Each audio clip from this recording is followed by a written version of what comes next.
Bonjour à tous. Bonjour, je suis content que vous me voyez ce matin. J'ai vraiment hâte que le gouvernement réouvre avec un peu plus de personnes pour qu'on puisse se rencontrer chaque dimanche. On se manque, hein? On se manque. Mais par la grâce de Dieu, on continue à persévérer. Je prie qu'à travers les différents enseignements, on peut aller plus en profondeur dans la parole, afin que ça puisse nous aider à grandir dans le Seigneur, à apprendre à le connaître davantage. Alors, rappelez-vous, juste quelques annonces rapides. Il y a 2 groupes vie, un le mercredi soir à 7 h avec Yannick et un à 6 h le vendredi avec moi. Le courriel est toujours envoyé avant le groupe vie. Alors, si vous n'êtes pas sur la liste, contactez le email de l'Église afin d'être mis sur la liste et que vous pouvez faire partie des groupes vie. Vous savez, les groupes vie, c'est aussi une façon de connecter, de rester en contact avec l'un, avec l'autre. En tout cas, chaque semaine, nous, on a des bénédictions énormes, énormes. On prie ensemble, on partage ensemble, on voit ce que Dieu fait, comment il répond. On a des réponses à nos questions, des façons d'évangéliser, on s'aide un l'autre. La vie de l'Église, ce n'est pas seulement écouter un enseignement le dimanche matin. Alors, si c'est le cas, je vous invite fortement à faire partie d'un groupe vie. Après la célébration aujourd'hui, on va avoir un Zoom où est-ce que, bon, on pourra se parler, peut-être se voir. Alors, ça fait un petit bout de temps qu'on ne s'est pas vu. Je vous encourage de venir avec nous après la célébration pour un petit Zoom ensemble. Regardez, frères et sœurs et amis, je sais que certains d'entre vous, vous travaillez et vous faites du Zoom ou quelque chose sur l'écran tous les jours. Je le sais. Je sais aussi que plusieurs d'entre nous, même, on passe vraiment beaucoup de temps sur l'écran. Et quand ça vient le dimanche matin, c'est comme encore un autre écran. Mais moi, je vous encourage d'arrêter, tourner vers Dieu. Et mon beau-père, j'aime bien quand il dit « Seigneur, révèle-toi à moi ce matin. Seigneur, viens me parler ce matin. » Alors, prenez le temps pour faire ça. Parce que je sais que ça a l'air juste comme une autre émission de YouTube, un autre clip de YouTube qu'on regarde, mais on prend le temps. On dit « OK, Seigneur, parle-moi ce matin. Parle-moi ce matin. » On va commencer par un premier chant. La paix. Et on a besoin de la paix de Christ dans cette vie. Je vous encourage de chanter fort. Chanter, souvent, ça va même changer notre esprit, changer notre façon de voir les choses en ce moment. Alors, je vous encourage de chanter avec nous. La paix.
Reçois la paix du Seigneur maintenant. Reçois la paix du Seigneur. Le Seigneur Jésus donne la paix. Donne la paix. Je ne sais pas en ce moment comment tu te sens. Je ne sais pas comment va la vie. Je ne sais pas si c'est paisible ou pas. Mais Jésus-Christ offre sa paix. Et il ne l'offre pas comme le monde. Ce n'est pas une paix qui est sujet à changement. On va dire, si ça va bien dans notre vie, on est en paix. Si ça ne va pas bien dans notre vie, on n'est pas en paix. Non, c'est une paix qui dure à travers les hauts et les bas. Et le chant, c'était « Reçois la paix du Seigneur, reçois la paix du Seigneur ». Alors, dans Jean 1, ça veut dire « À tous ceux qui l'ont reçu ». Pour recevoir la paix du Seigneur, il faut mettre sa confiance en Jésus-Christ. On va dire que tu réalises que tu es pécheur. Bon, Jésus-Christ est mort sur la croix pour les pécheurs. Ce n'est pas un homme qui a fait des mauvaises décisions et que finalement, il y a plein de monde qui ne l'ont pas aimé, ils l'ont mis sur la croix. Non, il s'est livré lui-même pour aller à la croix. Il s'est livré lui-même. Alors, il voulait aller à la croix pour mourir et ressusciter, afin que, en faisant ça, n'importe qui met sa confiance en lui ait la vie éternelle ou ait cette paix qui n'est pas comme le monde. Alors ce matin, je ne sais pas, peut-être tu connais Jésus-Christ, mais en dedans de toi, tu luttes avec le péché. Le péché est vraiment là en train de frapper à la porte de ton cœur tout le temps. Mais reçois la paix du Seigneur. Tourne-toi vers Christ et reçois sa paix. Et si tu ne le connais pas, Jésus-Christ donne sa paix à n'importe qui la veut. N'importe qui la veut. Il s'offre lui-même.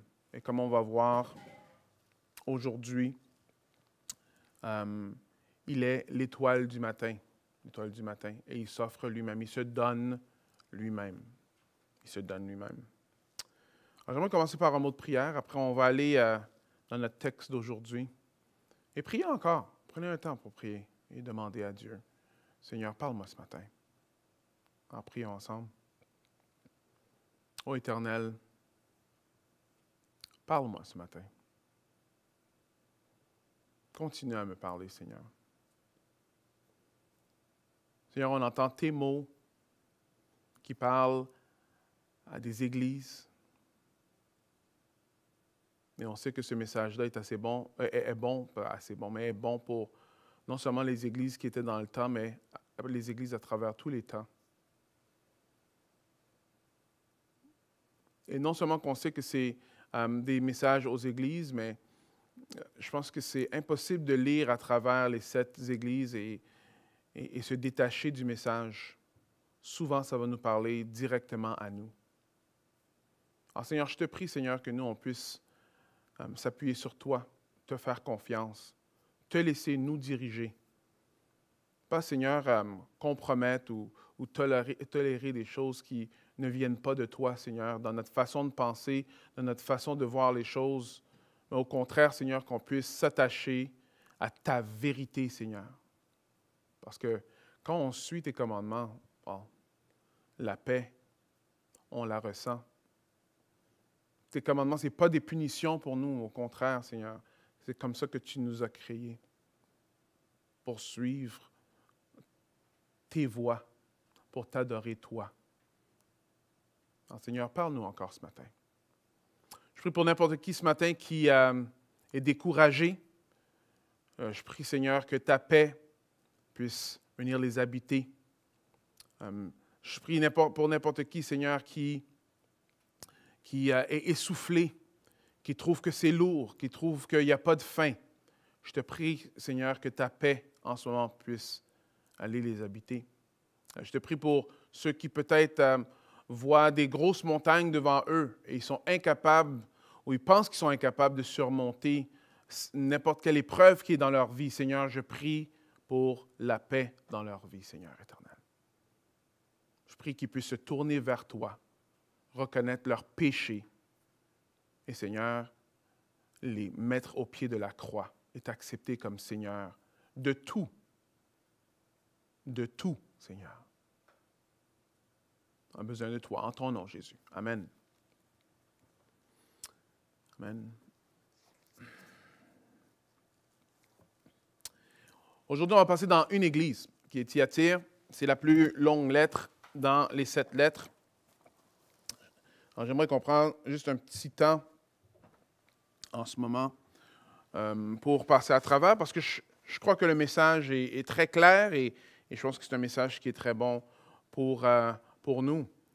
Il faut toujours se rappeler que les messages ici qu'on voit dans le livre d'Apocalypse, c'était pour des vraies églises. Alors, on l'a vu un peu ici, où est-ce qu'on voit que c'est des églises qui sont en ce moment dans la Turquie moderne.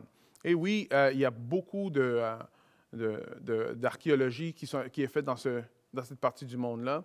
Je sais, avec COVID, il n'y a pas vraiment beaucoup de personnes qui prennent l'avion pour aller dans d'autres pays. Mais c'est quelque chose à voir. C'est quelque chose à voir. Moi, je vois vraiment beaucoup les photos et je dis, waouh, c'est pas mal intéressant. Et on apprend beaucoup de c'était comment la vie dans le temps de Jésus, dans ce temps-là, dans ces différentes villes. Alors, ce sont des vraies villes et ces lettres-là sont adressées à ces églises-là, des vraies églises. Par contre, ce n'est pas juste un message qui est historique. On va dire que ce n'est pas juste pour ces églises-là. On voit que le message à travers toutes les lettres, c'est pour toutes les églises à travers le temps. Ça nous amène à où est-ce qu'on est rendu aujourd'hui. On est rendu toujours dans la première partie. On est dans le 1-3 de l'Apocalypse, où est-ce qu'on a vu 1 qui était le prologue, où est-ce que Jésus-Christ, lui, il se présente à Jean et il ouvre les yeux à Jean et dit, OK, je vais te donner une révélation. Je vais te donner une révélation. Et après, il décrit qui il est. Et à travers chaque lettre, vous allez voir qu'au début de chaque lettre, il y a une partie de la description que Jésus a dit dans le chapitre 1, entre 12 et 20, qui est repris pour encore montrer que c'est Jésus-Christ qui adresse ces églises, Alors, le but, c'est de passer à travers l'Apocalypse. Je voulais originalement faire juste un survol rapide des églises, mais il y a trop de choses qui sont très pertinentes pour les églises aujourd'hui, pour notre église ici et pour notre âme. Alors, c'est pour ça que je prends plus de temps sur les églises. La semaine passée, j'en ai fait 2, j'en fais 1 cette semaine et dans les prochaines semaines, on va terminer les églises. Alors, on voit aussi que c'est un circuit un peu. Alors, si vous passez à travers l'église d'Éphèse, Smyrne, Pergame, Thyatire, Sardes, après Philadelphie et Laodicée, vous pouvez voir que c'est comme un circuit. Alors, cette lettre-là a été passée à plusieurs églises, comme vous voyez sur la map. Alors, toutes les églises, ils ont reçu cette lettre-là, et jusqu'à aujourd'hui, on la reçoit en ce moment. Alors, oui, c'est vrai que le message est pour des églises spécifiques, mais en même temps, c'est pour tout le corps de Christ. Je ne sais pas si vous avez vu, mais il y a 7 églises. Et le chiffre 7 dans l'Apocalypse revient souvent. 7, 7, 7. Il y a beaucoup de 7. Et 7, c'est comme le nombre complet, le nombre parfait. Alors, en même temps que c'est pour des églises spécifiques, c'est aussi pour tout le corps des églises à travers les temps. Alors, on va voir que le chiffre 7, c'est quelque chose qui retourne comme symbolique à travers toute l'Apocalypse. Alors aujourd'hui, on est dans Thyatire. Thyatire, il y a des ruines. Ça, c'est un peu ce que ça a de l'air aujourd'hui. Si vous allez dans cette partie de Turquie-là, vous allez voir les ruines de Thyatire. Il n'y en a pas beaucoup comme certains autres, mais on voit que la ville était là. C'est une petite ville. Et moi, je pense que ça vaut la peine qu'on prenne du temps pour comprendre un peu c'était quoi le contexte du temps, parce que ça va nous aider à comprendre un peu pourquoi Jésus-Christ a décidé d'écrire de la façon qu'il a écrit à l'église de Thyatire. Okay? Alors, c'est une petite église. Alors, elle est une petite ville, une petite ville, pas aussi grande que la ville d'Éphèse ou de Smyrne, mais une ville qui était quand même très fructueuse. Elle avait comme monopole un colorant que, à cause des minéraux qui étaient dans l'eau de cette ville-là, quand ils mettaient du colorant, c'était beaucoup plus vibrant que n'importe où dans le royaume romain, ou dans l'Empire romain, je m'excuse. Alors là, c'est là qu'il y avait beaucoup de leur argent. Si quelqu'un se rappelle d'une référence à Thyatire, vous allez voir qu'il y a une référence à cette couleur-là. Je ne sais pas si quelqu'un se rappelle, mais je vous envoie dans Actes 16, 14, qui dit « Il y avait parmi elles une marchande d'étoffes de pourpre, nommée Lydie, originaire de la ville de Thyatire, qui adorait Dieu. Elle écoutait, et le Seigneur ouvrit son cœur de sorte qu'elle fut attentive à ce que disait Paul. » Alors ici, on voit que Lydie avait une business où est-ce qu'elle elle vendait des étoffes de pourpre, des étoffes qui étaient violets, qui étaient rouges. Pourquoi? Bien, en grande partie, c'est parce que ça vient du colorant qui vient de Thyatire. Alors, on a non seulement des évidences bibliques, mais aussi des évidences archéologiques que c'était ça qui se passait dans le temps. Alors, une petite ville. OK, peut-être une ville comme Repentigny. Aujourd'hui, bon, les villes, c'est un peu différent parce que, bon, OK, nous, on est comme un peu attachés à Montréal un peu, mais on sait que vivre à Repentigny, c'est différent que de vivre à Montréal. C'est juste un différent vibe, comme on dirait si on est plus jeune. Mais qu'est-ce qui se passait dans cette ville-là? Alors, dans cette ville-là, il y avait beaucoup de guildes. Alors, les guildes sont des associations que les marchands faisaient ensemble. OK? Alors, ils se mettaient ensemble pour mettre leurs biens ensemble pour faire en sorte que leur business fonctionnait bien. Alors, Thyatire, elle, on voit non seulement dans les évidences archéologiques, mais on sait que les guildes, c'est ça qui était ce qui poussait l'économie, qui poussait la société, qui drivait, dans le fond, tout ce qui se passait à Thyatire. Alors, pratiquement tout le monde qui avait une petite business faisait partie d'une guilde, faisait partie d'une association ensemble. Sauf que les associations, ce n'était pas seulement une association pour vendre tes biens, parce que ces associations avaient des patrons. Patron, pas dans le sens d'un boss, mais patron dans le sens d'une personne qui fait fructifier ta business, ou qui donne l'argent, ou qui fait en sorte que ta business fonctionne bien. Alors, un patron, c'était, dans le fond, un petit dieu. Quand je dis petit dieu, c'est parce qu'il y a toujours un petit dé, parce que ce n'est pas des vrais dieux, c'est des idoles. Comme Apollos, et plein d'autres dieux comme ça.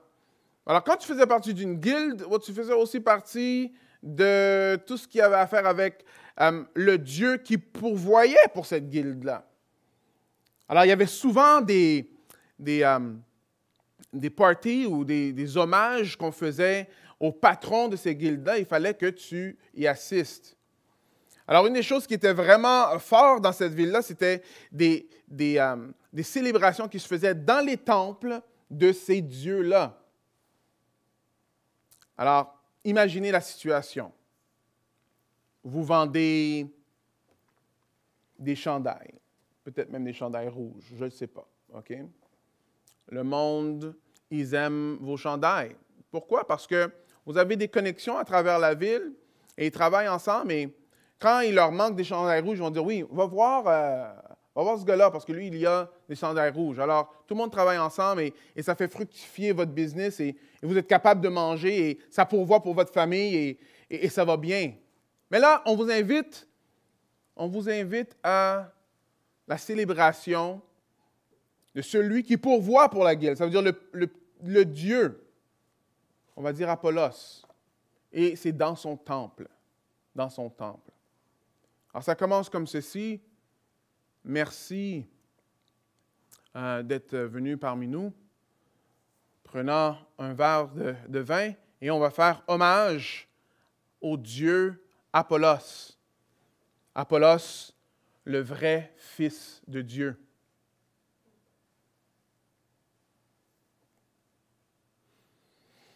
C'est pas évident, hein? Mais ça, c'est des choses qui se passaient assez régulièrement dans la ville de Thyatire. Non seulement qu'il y avait des hommages aux idoles, il y avait aussi plein de sacrifices qui se faisaient, comme des viandes sacrifiées aux idoles et aussi de la débauche, parce que ça tournait souvent en débauche. Ça, c'était un peu l'environnement spirituel qui se passait à Thyatire. Vous savez, aujourd'hui, on a des choses qui ressemblent aux guildes. C'est un peu comme un syndicat, genre, mais pas exactement, mais l'allégeance est un peu le même. Je vais vous donner un exemple. Alors, si quelqu'un qui fait partie d'un syndicat, le syndicat fait une grève pour une raison que vous voyez qui n'est pas en accord avec la parole de Dieu, qu'est-ce qui se passe? Alors, tous vos collègues font la grève, mais vous, d'après la parole de Dieu, vous êtes convaincus que vous ne devriez pas faire de grève. Alors, vous rentrez quand même au travail. Vos collègues de travail qui sont devant votre travail, qu'est-ce qu'ils vont dire? Ils vont dire, « Ah, c'est bon, on va te voir après ton quart de travail. » Non. Non, c'est pas ça. Hein? Alors, quand on décidait en tant que chrétien de ne pas aller avec la façon que la société allait, ne pas aller d'après ces guildes, ne pas aller d'après ces façons de penser-là, on risquait vraiment beaucoup. Alors, comme vous voyez, même avec les syndicats, vous avez probablement vu des images à la télévision où est-ce qu'il y a certains travailleurs qui rentrent parce qu'ils ne sont pas d'accord avec la grève. Et ceux qui font la grève, qu'est-ce qu'ils font? Alors, souvent, non seulement que vous allez tasser de côté, mais des fois, vous pouvez même avoir des problèmes physiques. Ils peuvent même peut-être vous attaquer. Une autre chose qui est probablement plus similaire aux guildes aujourd'hui, c'est les sociétés comme ou les mouvements quasi-religieux, comme les francs-maçons ou au Québec, les chevaliers de colons. Il y a des francs-maçons au Québec aussi, là, mais les chevaliers de colons. Alors, c'est comme une association de personnes qui se met ensemble et qui donnent les aides financières à leurs membres. Alors, de leur site, voici ce qui est écrit dans l'article 2. Alors ça, je suis en train de faire une citation directement de leur site. Ça veut dire ceci: procurer une aide financière à ses membres, à leur famille et ayant droit à procurer secours et assistance à ces malades, invalides et nécessiteux. Procurer des secours en cas de guerre et de désastre civil. C'est un résumé un peu de ce qui se passe de l'article 2. Alors, vous voyez, c'est comme des personnes qui se mettent ensemble au nom de quelque chose. Les chevaliers de colons, c'est intéressant sur le site du Québec, ça dit qu'il faut que vous soyez des Québécois catholiques pratiquants. Alors, tu dois être catholique pratiquant. Alors, si tu ne vas pas dans cette direction-là, tu ne peux pas faire partie de cette association-là qui est là pour t'aider financièrement quand ça ne va pas bien ou pour t'aider dans ta business. Pour d'autres, c'est aussi simple que quelque chose qui s'appelle le 5 à 7. Je me rappelle quand je travaillais pour une compagnie séculière, là, il y avait des 5 à 7. Ça a l'air de rien, mais les 5 à 7, c'est beaucoup. Si tu ne vas pas 5 à 7, ça veut dire de 5 heures à 7 heures, dans certains bars, bon, ils ont des prix spéciaux pour la bière et l'alcool. Alors, ce que la compagnie fait souvent, c'est qu'ils ont des temps où est-ce qu'on va dans ces bars-là. Après, dans ces bars-là, entre ce temps-là, on apprend à se connaître, et etc. et tout et tout. Alors, c'est pas exigé. Par contre, c'est très encouragé pour encourager l'esprit d'équipe. Et quand on ne fait pas partie de ça, c'est comme si on passe le message comme si on ne veut pas faire partie de l'équipe. Vous comprenez un peu? Et un peu comme les guildes, 5 à 7, peut-être à 5 heures, tout le monde est là, mais vers 6 heures, la moitié ou si pas le 3/4 des personnes ne sont pas là. Là, je parle à cause de l'alcool, tu sais. Ils sont sous. Alors, c'est souvent comme ça que ça se développe. Et pour le séculier, c'est quelque chose qui se fait. On fait ça. C'est juste pour qu'on puisse être plus proches ensemble. Alors, c'est important. Alors, vous voyez que les chrétiens de ce temps-là avaient un choix à faire. Très clair. Est-ce qu'eux, ils allaient tolérer la façon que la société fonctionne, s'adapter, compromettre, ou est-ce qu'ils allaient suivre celui qui peut vraiment pourvoir pour eux, Jésus-Christ? Est-ce qu'ils allaient lever le verre à Apollos, qui supposément, c'est lui qui est en train de pourvoir pour d'autres, ou est-ce qu'ils allaient suivre Jésus-Christ?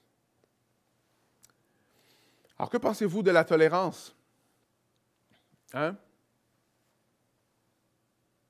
Est-ce qu'on devrait être plus tolérant? Est-ce qu'à l'Église, on devrait être plus tolérant? Est-ce que le message de la Bible, c'est un peu trop exclusif?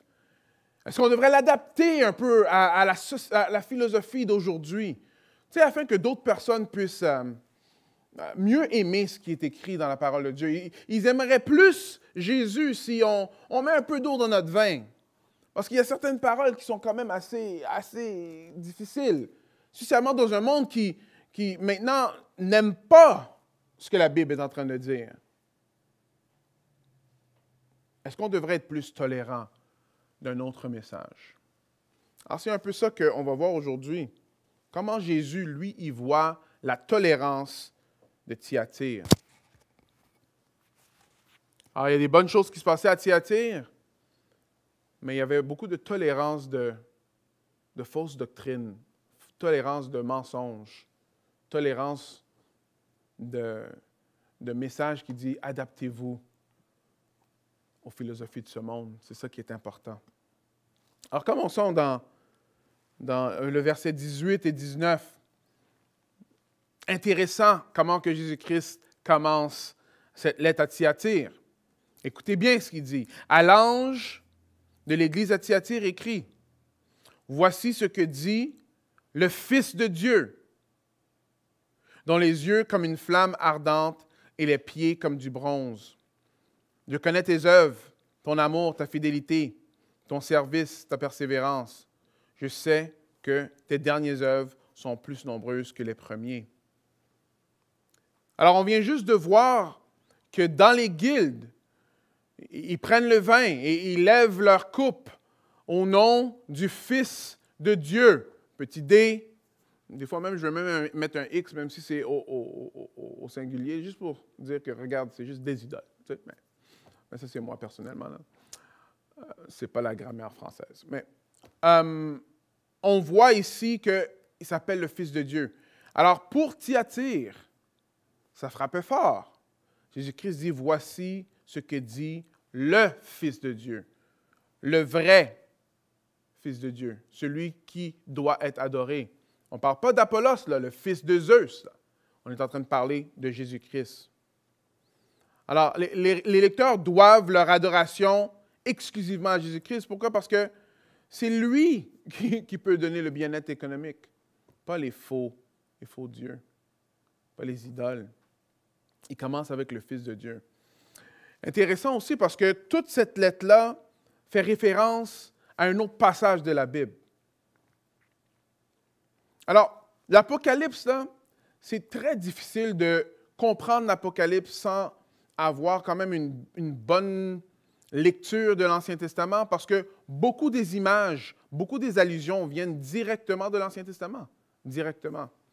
Vous allez voir que dans un psaume messianique, un psaume qui prédit la venue du Messie, on va voir ici que ce psaume-là est dans la tête de Jésus-Christ quand il est en train d'écrire à ces églises-là.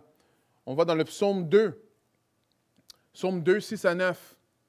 Qu'est-ce qu'on va voir? On va voir, ça dit ceci. « Moi, j'établis mon roi par onction sur Sion, ma montagne. Je publierai le décret qu'a promulgué l'Éternel. Il m'a dit, tu es mon fils, écoutez bien, aujourd'hui, je fais de toi mon enfant.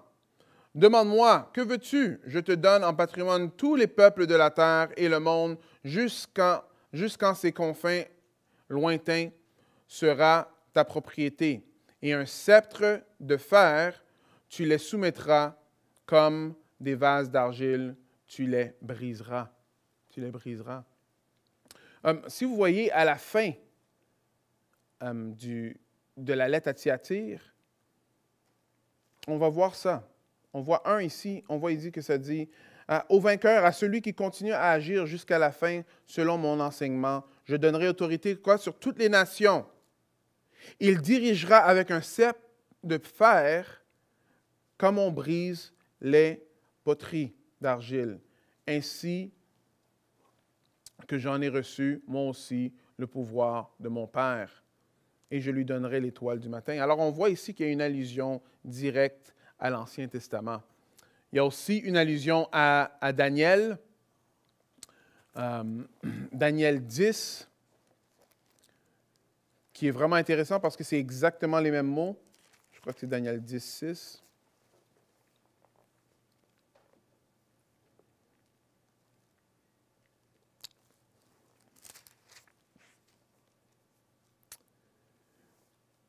Alors ici, on voit que Daniel commence à une vision de la fin des temps. Right? Et je vais commencer à 4. Ça veut dire ceci. Le 24e jour du premier mois, je me trouvais sur la rive du grand fleuve, le Tigre.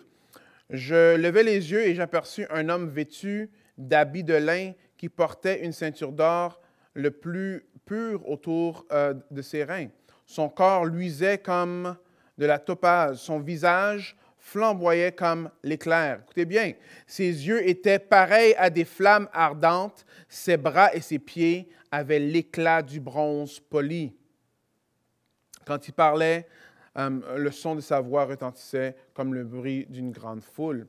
Alors, on voit que Daniel, même dans Daniel, alors dans l'Ancien Testament, on voit déjà l'image du Messie qui allait venir, celui qui allait juger toutes les nations. Daniel a vu ça comme une vision de fin des temps. Et on voit que dans l'Apocalypse, Jésus-Christ reprend ces mêmes images-là. Ces mêmes images-là. Vous voyez, il y a des liens à travers toute la parole de Dieu et c'est important. C'est comme ça qu'on peut interpréter ce qu'on est en train de lire. Alors, Jésus-Christ s'appelle le Fils de Dieu, directement dans les dents des idoles du temps. Mais il dit qu'il a des yeux comme une flamme.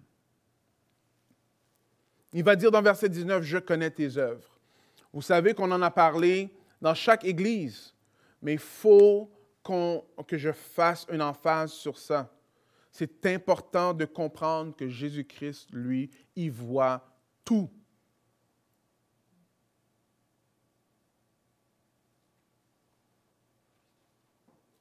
Jésus est au courant de tout ce qui se passe.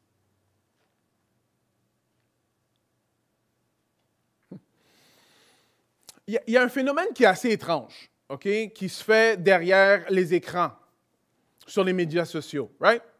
Alors, il y a comme un genre de sentiment de sécurité que le monde a pour écrire n'importe quel genre de commentaires en ligne, pensant que souvent, étant vraiment courageux de le faire, mais souvent, quand on les voit face à face, ces personnes-là, bon, ils ne réagissent pas de la même façon. Alors, si on était dans une salle avec comme 20 différentes personnes, on n'entendrait rien parler de ces personnes-là. Par contre, derrière l'écran, c'est comme si on devient super fort derrière l'écran et on peut dire ce qu'on veut.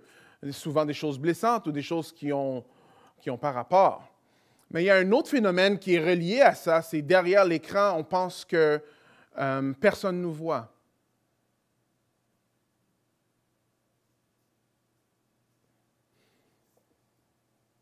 La réalité, c'est que tout le monde nous voit. Il y a probablement quelqu'un qui est capable de faire en sorte de faire sortir tout votre historique sur l'Internet des 2 dernières années, aussi même plus. Mais est-ce que je parle de quelqu'un qui est capable de voir votre historique? Non. Jésus voit tout votre historique, de A à Z.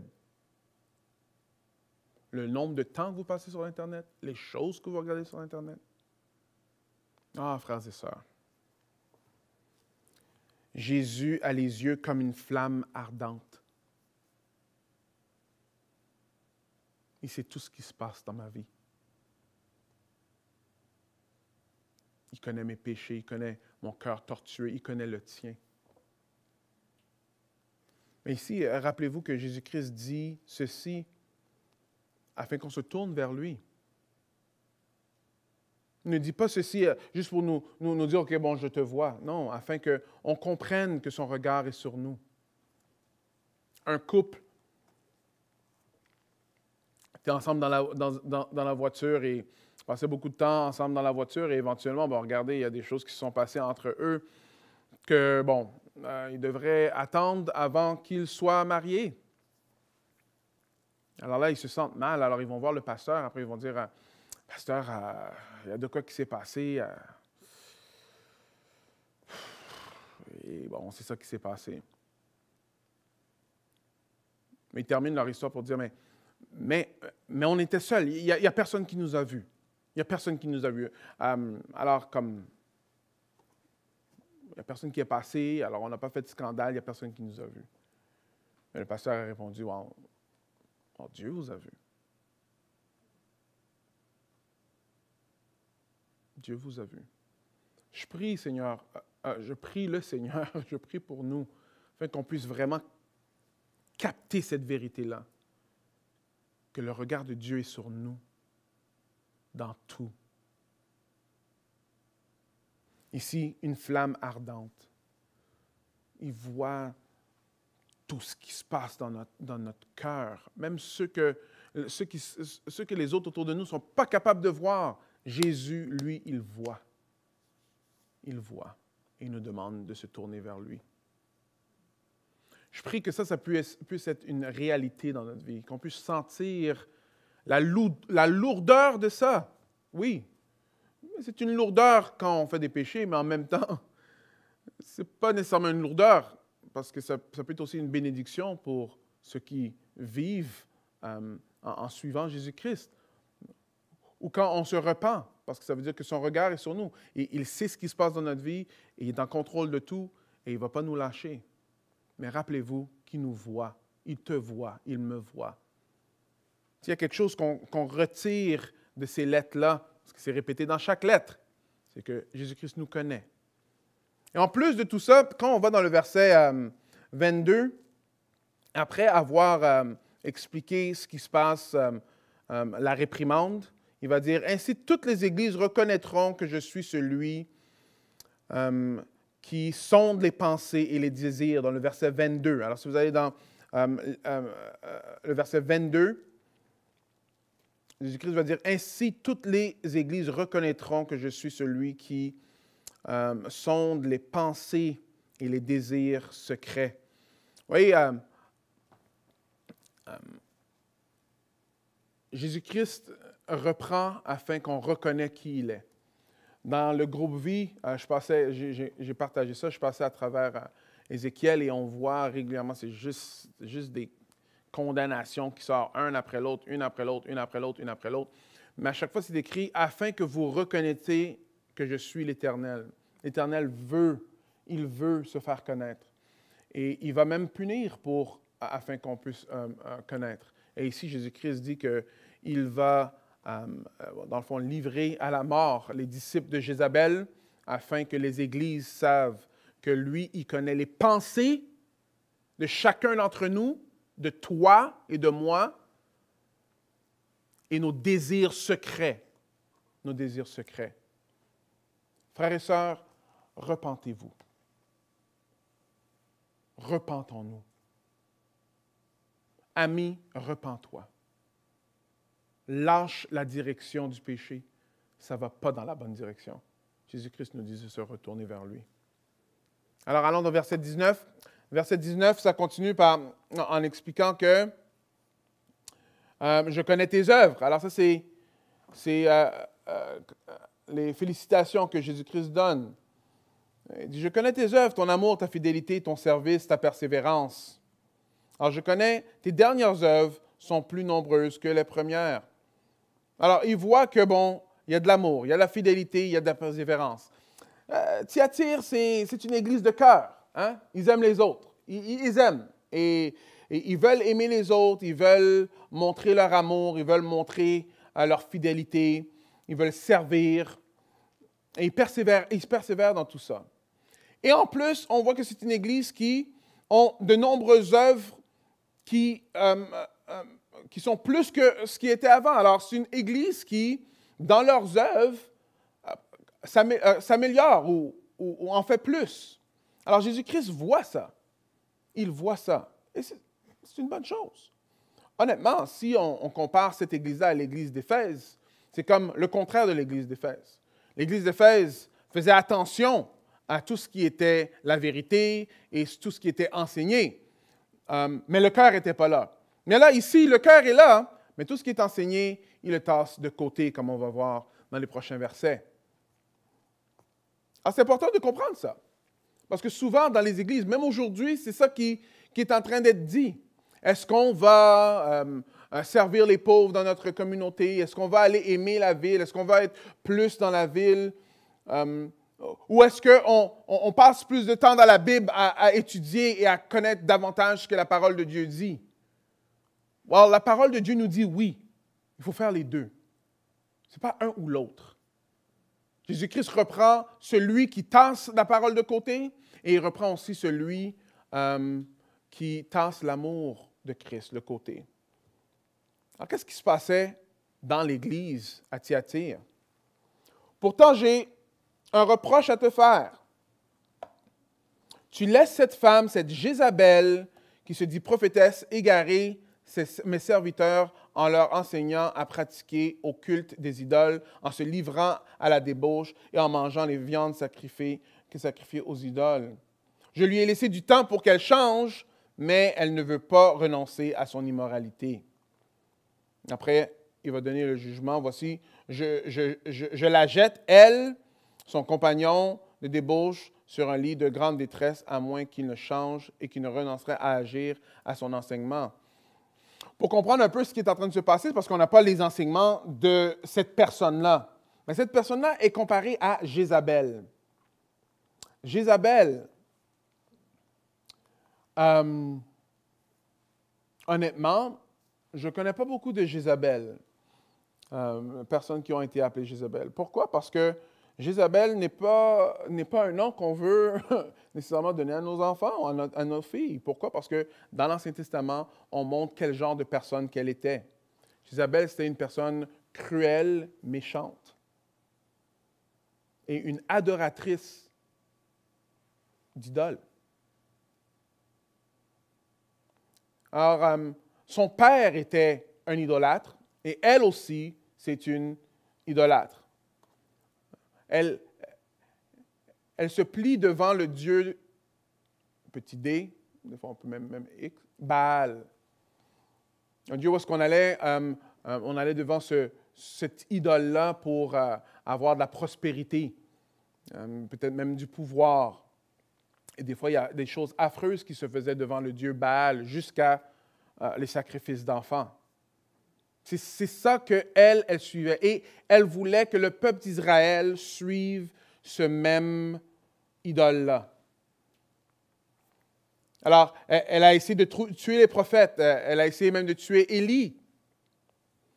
Détourner les Israélites de la volonté de Dieu. On la connaît très bien pour son complot contre Naboth. C'est un paysan qui avait une vigne, tu sais. Et son mari retourne à la maison, après, il est en train de bouder. Moi, je voudrais cette vigne-là. Tu sais. Et lui, c'est le roi Akab. Alors, elle dit, mais attends, tu es le roi, là, c'est quoi le rapport? Pourquoi tu boudes dans le coin? Juste va et prends la vigne, elle est à toi. Alors, elle fait un complot pour tuer Naboth et donner la vigne à son mari. Alors, c'est ce genre de personne-là que Jézabel est. Alors, il y a une madame qu'on appelle Jézabel, qui était une prophétesse, que elle, ce qu'elle est en train d'encourager, elle est en train d'encourager les personnes de l'Église, à aller dans des cultes d'idoles et de débauche et de manger tous les sacrifices qui sont faits aux dieux des temples qui étaient dans le temps. Alors, ça ressemblait probablement à quoi? C'est intéressant parce que quand on passe à travers les ruines des villes dans le royaume, dans l'Empire romain, on va voir beaucoup de syncrétisme. On va voir ça dans la prochaine Église. Beaucoup de syncrétisme parce que le monde mettait de l'eau dans leur vin et ils mixaient un peu les choses ensemble. Alors, suivre l'enseignement de Jézabel, c'est probablement quelque chose qui ressemblait comme bon, regarde, je sais qu'il y en a là, qui capotent là, sur lever le vin. Là. Mais écoute, come on, guys. C'est pas si pire que ça, là. Vous pouvez faire partie et quand même avoir des bonnes relations avec le monde. Vous pouvez compromettre, vous me suivez? Vous pouvez compromettre un peu. C'est pas si pire que ça. Capotez pas comme les freaks, là, les Jesus freaks. Nous, on est balancés. Nous, on n'est pas, on n'exagère pas. N'exagérez pas. C'est probablement un genre d'enseignement qui était comme ça.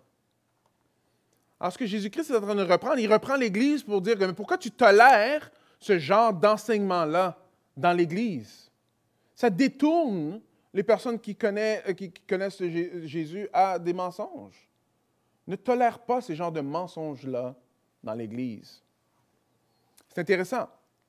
Vous savez, de plus en plus, l'Église, ici en Amérique du Nord, mais au moins au Québec, là, on a des pressions de commencer à tolérer un peu la façon que la société fait les choses, pour mettre de l'eau dans notre vin quand ça a à faire avec ce qui est écrit dans la parole de Dieu. Il y a plusieurs choses qui sont écrites dans la parole de Dieu. Le pastorat, c'est un office d'homme. Plusieurs églises qui ont commencé à dire « Ah, écoute, c'est un peu... » Aujourd'hui, là, ce n'est pas comme ça que ça fonctionne. N'importe qui peut avoir cet office-là. Le problème, c'est que ce n'est pas ça qui est écrit dans la Bible. Et si ce n'est pas la Bible qui dicte comment on va faire les choses dans la vie, wow, allons faire quelque chose d'autre. Si Jésus-Christ n'est pas vraiment mort et ressuscité, mais allez faire quelque chose d'autre, c'est ça que Paul dit. Mangez, buvez, car demain, vous mourrez. Allez dans les 5 à 7. Allez faire ce que vous voulez. Allez vous éclater dans le monde. Mais c'est que la parole de Dieu nous dit quelque chose. Et cette même parole nous dirige vers notre Sauveur. Cette même parole nous explique comment avoir la vie éternelle. Alors, on ne peut pas choisir ce qu'on veut ou mettre de l'eau dans notre vin, dans ce qu'on veut, ce qui a à faire avec la parole et ce qui se passe dans la société. On ne peut pas faire ça. Alors, si on fait ça, wow, on fait un peu comme ceux qui suivaient l'enseignement de Jézabel. L'enseignement de Jézabel. Je sais, c'est pas facile à tout bien intégrer ça. C'est pas facile, pasteur. Je sais que c'est pas facile. Mais vous voyez, le Seigneur est très clair qu'il se donne lui-même à nous. Nous sommes là pour vivre par son esprit à lui. Son esprit est donné à chaque croyant. Et la bonne nouvelle, c'est qu'il nous donne cet esprit-là. Comme qu'on voit ici, je vous donnerai l'étoile du matin. Dans la fin de l'Apocalypse, l'étoile du matin, c'est Jésus-Christ lui-même. Il se donne lui-même à nous. Ça, c'était la dernière phrase de la lettre. Il se donne lui-même à nous. Alors, on est là pour juste s'attacher à lui. Un chrétien, c'est quelqu'un qui s'attache à tout prix à Jésus-Christ. Alors, Dieu ne nous dit pas, OK, vas-y, fais le mieux que tu peux. Non, il nous dit, tourne-toi vers nous. Je m'excuse, tourne-toi vers moi. Dieu dit, tourne-toi vers moi. Attache-toi à moi, afin que vous puissiez passer à travers les hauts et les bas de la vie. Alors, après qu'il donne la réprimande, il donne le jugement de ce qui va se passer, qui est un avertissement. Alors, je la jette, elle et ses compagnons, de débauche sur un lit de grande détresse. Mais c'est intéressant que, aussi affreux qu'on voit que ce péché est, Jésus donne toujours l'opportunité. Il dit, à moins qu'il ne change et qu'il ne renonce à agir selon ce genre d'enseignement-là. Il faut qu'on fasse attention à la vérité de la parole qui est enseignée dans l'Église. C'est très, très, très important. La vérité de la parole doit toujours rester la vérité de la parole. Elle ne peut pas être pervertie. Pourquoi? Parce qu'on a besoin de savoir ce qui est vrai. À travers le temps, on a vu que l'Église, beaucoup a mis de l'eau dans son vin. Plusieurs dénominations qui ont commencé à se détourner, même au point de dire que Jésus-Christ n'est pas Dieu. Mais on ne peut pas faire ça, non. On garde la parole de Dieu centrale, un peu comme l'Église d'Éphèse faisait. En même temps, de tout cœur, on va y aller aimer les autres avec la parole de Dieu. Avec la parole de Dieu. Bon, il faut juste que je vous dise quelques petites choses à propos de la doctrine. Vous savez que c'est très important d'avoir une doctrine qui est basée sur la parole. Pourquoi? Parce que ça va diriger la façon que nous, on va aimer. C'est quoi le vrai amour? Le mot amour est utilisé par plusieurs. Mais qu'est-ce que la parole de Dieu dit à propos de l'amour? C'est important de comprendre, que Dieu a créé hommes et femmes. La parole de Dieu dit ça, qu'il a créé hommes et femmes. Ça va même diriger la façon qu'on va aimer les autres dans le monde. Que nous, là, que la vie est précieuse aux yeux de Dieu, mais que ce n'est pas à nous de décider quand on s'enlève la vie ou quand on la garde. La doctrine de la parole nous enligne pour savoir comment aimer les autres. C'est extrêmement important. Ou bien on va aller aimer, mais on va aimer comme le monde. Alors, juste allez vous joindre à un YMCA et juste aller aimer le monde. Est-ce que vous me suivez? Ah oui, il faut avoir l'amour pour les autres, mais aussi la vérité de la parole de Dieu. Verset 23, « Je livrerai ses disciples à la mort. Ainsi, toutes les églises reconnaîtront que je suis celui qui sonde les pensées et les désirs secrets.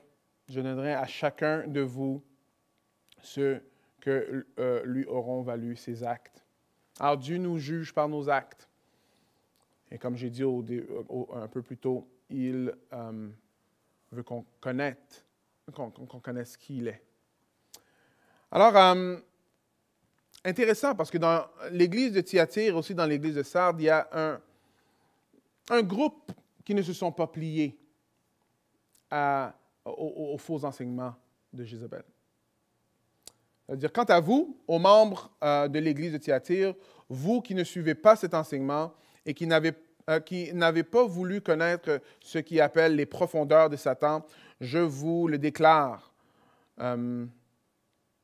Je ne vous impose pas d'autre fardeau, mais tenez fermement ce que vous avez jusqu'à ce que je vienne. Les profondeurs de Satan. Si tu veux vraiment savoir, vraiment savoir ce que la Bible dit, viens écouter la prophétesse, viens écouter.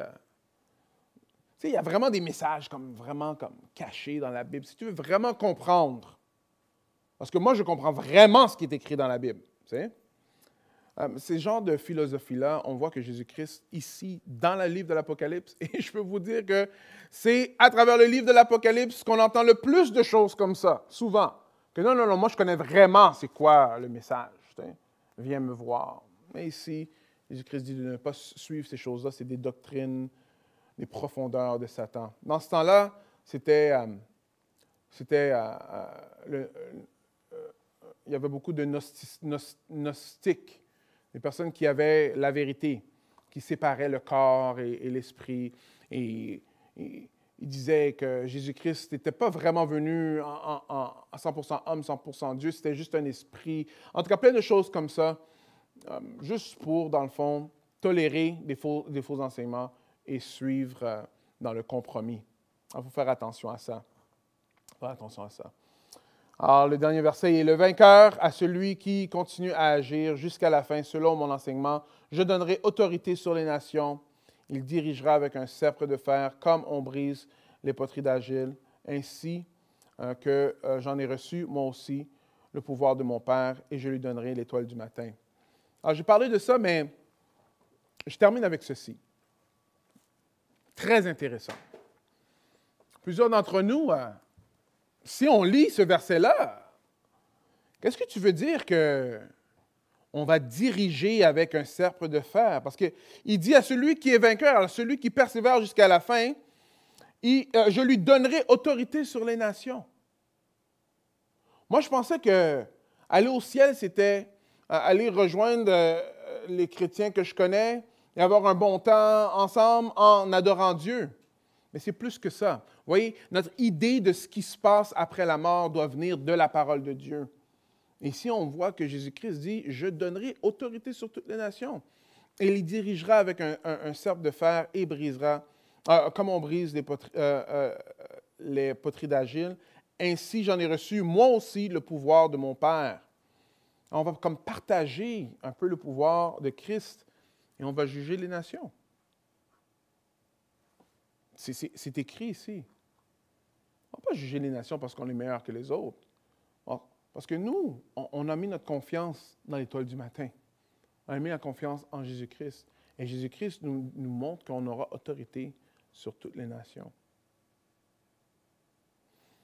Ça peut être difficile un peu à accepter ça, mais souvent c'est parce que on vit dans la ouate, tu sais. On ne souffre pas vraiment pour Christ. On ne réalise pas à quel point que ce n'est pas évident, vraiment, suivre Jésus. On a besoin de son esprit. À la fin des temps, nous, on va juger les nations avec Jésus-Christ. C'est incroyable. La dernière phrase, c'est la phrase la plus importante de toute, d'après moi, dans la lettre. Ce que Jésus-Christ lui donne, il se donne lui-même. La récompense ultime, là, c'est d'avoir Jésus-Christ. On reçoit la paix du Seigneur. On reçoit cette paix-là en recevant Jésus-Christ. Ce n'est pas seulement « je suis la religion chrétienne » ou je lis la Bible. Non, c'est Jésus lui-même. C'est ça notre récompense. C'était ça la récompense pour les croyants de l'Église de Thyatire et c'est aussi notre récompense à nous. C'est Jésus-Christ. Jésus. Comme j'ai dit au début, si tu ne connais pas Jésus-Christ, il s'offre lui-même à toi. Si tu le connais, apprends à le connaître davantage. Que tu le connaisses, qu'il soit intime, qu'il soit précieux pour toi. Qu'il soit précieux pour toi, qu'il soit précieux pour moi. Un chrétien, c'est celui qui reçoit Jésus. Voilà l'Église à Thyatire. Vous voyez, il y a beaucoup de choses dans ces lettres aux églises-là. Et ça vaut la peine. Ça vaut la peine d'écouter et de voir ce qui se passait. Des fois, on pense que l'ancien monde, c'est du monde qui n'était pas évolué. Maintenant, on est évolué et les choses sont complètement différentes. L'homme n'a pas vraiment changé. L'homme suit toujours des idoles. L'homme décide toujours de faire les choses lui-même à la place de se plier et de s'humilier devant Dieu. Alors, quand on lit ces lettres-là, c'est bon de comprendre les avertissements qui sont là, de comprendre aussi les bénédictions qui sont là, et aussi comment se retourner vers Jésus-Christ. Prions ensemble. Ô Père éternel, merci. Merci, Père, merci. Merci d'avoir envoyé ton Fils, le vrai Fils. Celui sur lequel que nous, on peut faire confiance parce qu'il pourvoit à nos besoins. Celui qui est digne de toute adoration. Celui qui fait en sorte que nous, on peut rentrer dans ta présence, Père. Celui qui s'appelle notre ami, notre frère. Ô Seigneur, que notre amour pour toi puisse grandir.